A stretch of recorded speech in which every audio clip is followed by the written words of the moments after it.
And now it's time for another edition of What Would Jello Do? Guilty, guilty, guilty, guilty, guilty.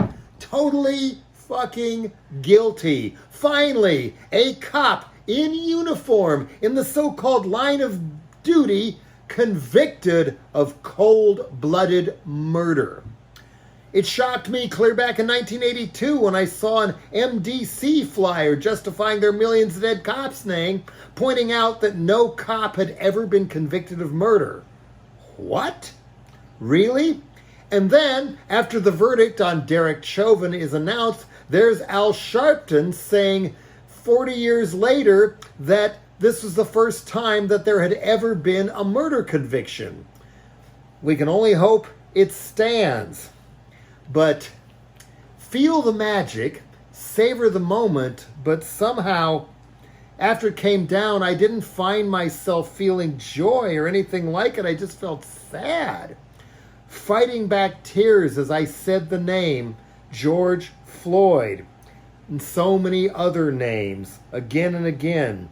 If there were real 100% justice in any of this, George Floyd would still be alive.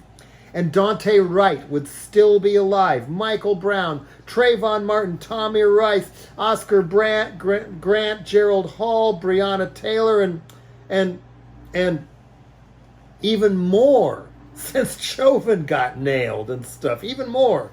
And get ready to hear more about Pamela Turner, a really bad one right outside of Houston, Texas, where there's at least a manslaughter charge on a cop for when a woman's lying on her back on the ground. He shoots her through the face and kills her. This one's really bad. Well, yeah, they're all really bad. So it's good to savor the moment, but we're way far from out of the woods. I gotta say, 2 pincers and 5 alternative tentacles up to the prosecutors, nipping the usual defense of, oh, I was just following orders. This is what I was trained to do. This is how I'm supposed to do it. Blah, blah, kill, kill. Nipping it in the bud right from the get-go so they couldn't weasel out of that like the people who beat Rodney King and so many others did. And that jury came back with that guilty verdict really, really quick. Didn't even take them 2 days. And above all, who knows how many thumbs up to Darnella Frazier, that courageous teenage girl risking her own life. At the very least, those cops, including Chauvin, tearing away from George Floyd and throwing her in the car or beating the living daylights out of her and smashing her phone. She did it and kept filming and kept filming, and luckily that's what convicted this guilty serial killer in uniform. But this conviction still has to survive a whole gauntlet of Trumpsy and McConnell appointed appellate court judges. Is this going to be sustained? What do you want to bet Kavanaugh, who just said somebody who committed a crime and got life without parole as a 15-year-old has no chance of ever getting out? I wonder if Kavanaugh thought back to where he'd be right now if that was on the books and he actually got nailed for all the women he raped in high school. Then, what do you want to bet that Kavanaugh, Barrett, Alito, and especially Clarence Thomas, who never met a prison beating he didn't like, they're just salivating right now, licking their chops for the chance to rewrite the law and legislate from scratch so you can't even investigate or prosecute the cops at all anymore. And sustain that Charlottesville is legal, and in Florida you can drive your car into protesters now and kill them. Fine, do it. Chauvin always lived by this. 18 complaints against him in 19 years and still not fired. At least one of them was a shooting, too. Still not fired. Not even a hearing, perhaps because he knew that the cops could get away with anything back in the day when the DA was named Amy Klobuchar, and of 30 police killings on her watch, and she never prosecuted any of the police.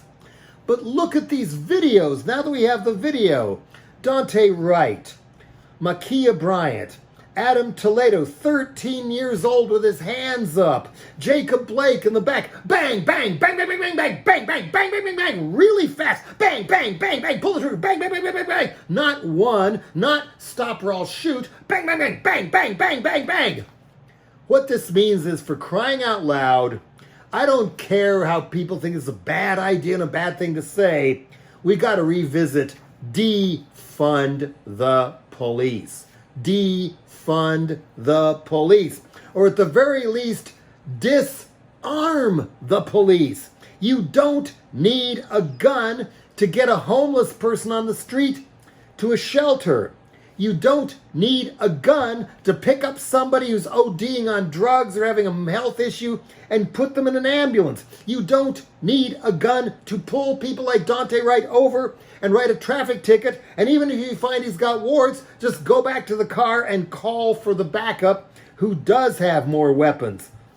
You don't need a gun for somebody on the brink of a major mental illness episode. You don't need a gun for most domestic disputes. You're supposed to de-escalate tension, not just kill because you think you can get away with it. You need trained medical professionals and psychiatric social workers, not guns, not police. The cops don't like having to do that work anyway. You don't need tasers either. The woman said, oh, I was meaning to pull my taser on Daunte Wright just because he had an outstanding warrant. We should tase the dude. No, you don't. Cops should not have guns for the most part, and they should not have tasers either. In Britain, the cops, and that's a pretty gnarly country in some places, in the poorer parts of the cities, they don't carry guns to this day. There are tactical weapons units and stations nearby on call, but you call for backup. You don't just shoot to kill and claim you were reaching for your taser, which you shouldn't have anyway. George Floyd should not have gotten the death penalty under suspicion of passing a $20 bill that has never been proven fake, and even if it was, nobody knows if George Floyd even knew it was fake because they can't ask him because Derek Chauvin and the others killed him. Yeah. Then they say, oh, well, there's no money for this. You can't hire all these new people to do all this. There's no money for any of these. No, you just lay off or you have excess cops. That raises some of the money, but you know where you really find the money for this? The Police Brutality Payout Fund. San Francisco, Oakland, New York, undoubtedly Minneapolis, and even some small towns stash away in a slush fund millions, and if not 10 millions of dollars every year just to pay out all the police brutality complaints to get people to settle out of court for 6 or 7 figures so it doesn't make the cops look bad. That money could be best spent retraining the police and hiring more professionals who deal with other situations where you shouldn't have a cop with a gun in the first place. Oh, well, I saw somebody ask this on one of the cable channels. Well, what about less shoot to kill and more shoot to injure?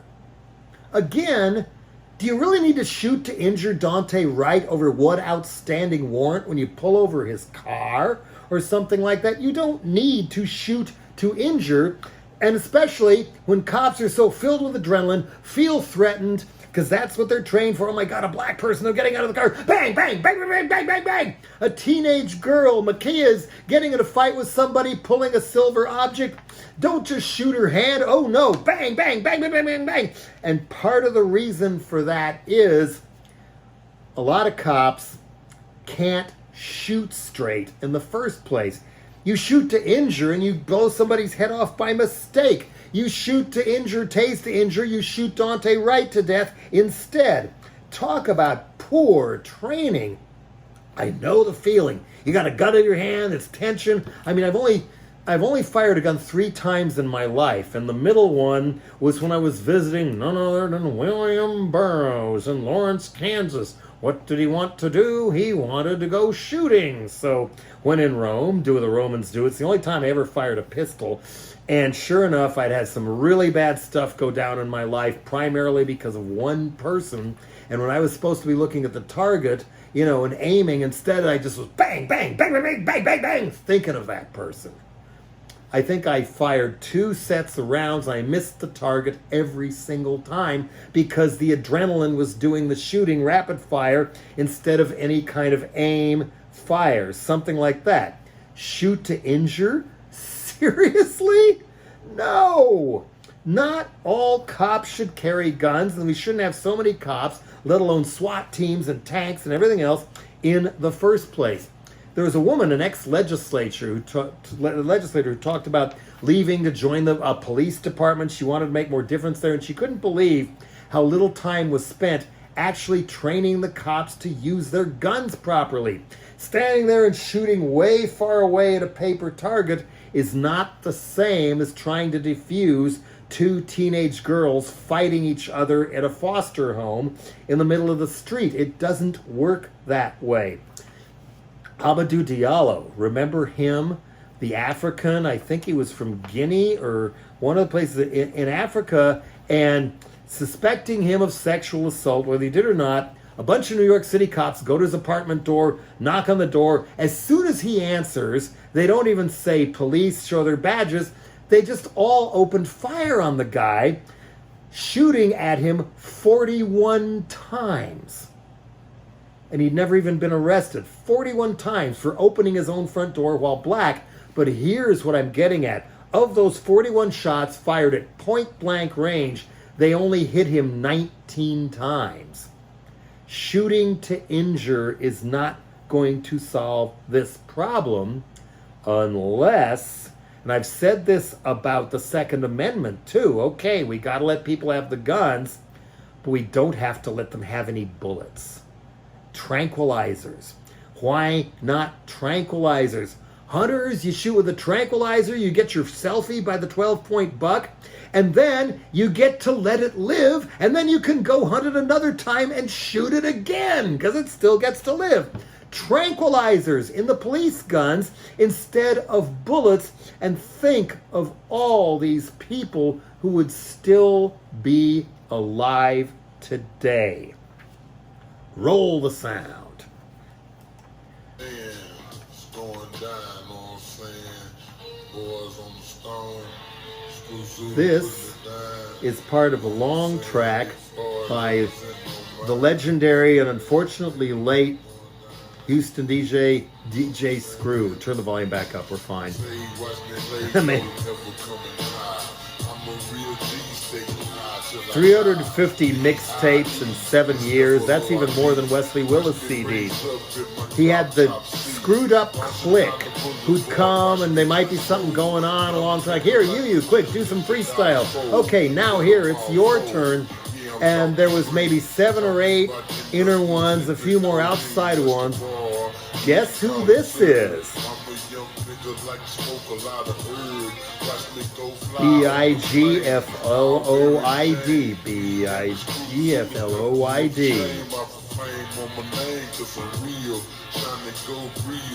That's Big Floyd. That's George Floyd. That's George Floyd right there. George Floyd. He was a hip-hop artist. He was a rapper. He was a member in good standing of DJ Screw's Screwed Up Clique. Part of the family. That's a person. That's an artist. That's George Floyd. Black Lives Matter. Okay? Black Lives Matter. Fucking with the screw and we still going stove. Pass it to the rash cause he's never been a hoe.